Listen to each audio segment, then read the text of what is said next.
Guys, meron tayong Lourdes. Paparamihin natin guys, no? Yan. Ito.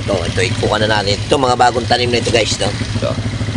Ngayon guys, ang gagawin natin dito, pag kinuha natin ito, hinati-hati natin to, kunin natin yung mga bunga, mga idol.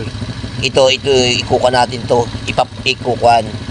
Ito ang ating patutubuin guys, no? Para pang mas mabilis dumami. Ito ang mga bunga guys, pakita ko sa inyo guys, no? Ito. Yan ang bunga niya, oh. Ibig sabihin, ito ang punla na gagawin natin guys, no? Para mas mabilis makapagparami tayo. Ito muna siya guys, yan. Oh, di ba guys, yan, magpaparami yan ang pinaparami natin mga idol, no? Yan.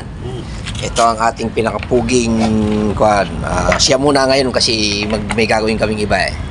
Siya muna ang tatanim yan mga idol. Yeah, oh, yan yung bunga guys, di ba? Oh, ang dami. Ako magtanim ng wow. ko, tignan ko kung mabuhay ko. Diba? Oh, ikaw nga magtatanim nito. Hindi, yan yung ganyan, yan, yung punla na yan. Ito nga pula.